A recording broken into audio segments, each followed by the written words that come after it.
Bonjour à tous et bienvenue dans votre journal des produits de bourse de l'Obsa du mardi 23 octobre. L'ambiance reste fébrile à la Bourse de Paris. Le CAC entame la semaine dans le rouge et cède 0,61% à 3483 points. Partagé entre plusieurs nouvelles mitigées, les investisseurs ont manqué de conviction.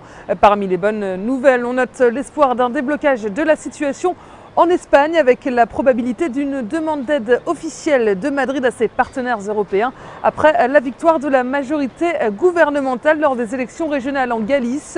Le secteur financier s'est trouvé porté par l'espoir d'une prochaine demande d'aide de l'Espagne et aura au moins permis à Paris de limiter ses pertes. Alors Crédit Agricole gagne 1,04%, Natixis 0,42% et BNP Paribas 0,27%. Cela n'aura toutefois pas permis de redresser la tendance. L'enthousiasme des investisseurs est en effet limité par des résultats d'entreprises mitigés aux États-Unis, notamment beaucoup de déceptions du côté des entreprises américaines, en effet, comme Caterpillar. S'il a fait mieux que prévu au troisième trimestre, le constructeur d'engins baisse en revanche ses prévisions sur l'ensemble de l'exercice 2012. Les investisseurs jouent donc la prudence à l'aube d'une semaine qui s'annonce riche en publications d'entreprises des deux côtés de l'Atlantique. Wall Street navigue à l'équilibre, le Dow Jones grappille 0,02% et le Nasdaq 0,38%. La saison des résultats d'entreprise donc se poursuit. On attend notamment jeudi ceux d'Apple. Pas d'indicateur majeur pour débuter la semaine. En revanche, les investisseurs américains surveilleront de près la réunion de politique monétaire de la Réserve fédérale aujourd'hui et demain.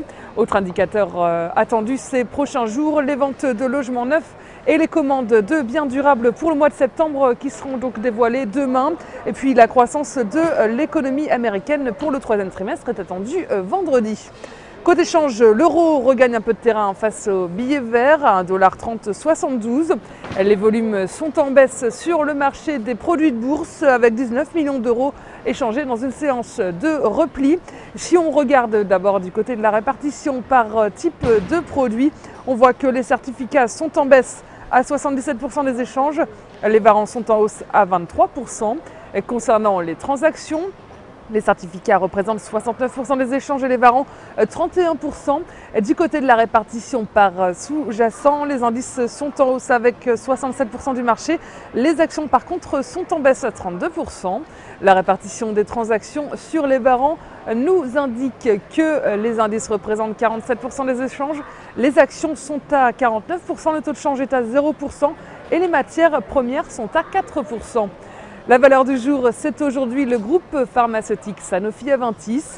Graphiquement, le titre se heurte à la borne haute d'un canal ascendant au sein duquel il évolue depuis août 2012. Par ailleurs, les moyennes mobiles à 20 et 50 jours perdent de leur dynamique haussière. Et tant que le support à 70 € n'est pas dépassé, le risque d'une correction technique vers 65,60 € est important, voire 63,40 € comme cible en extension.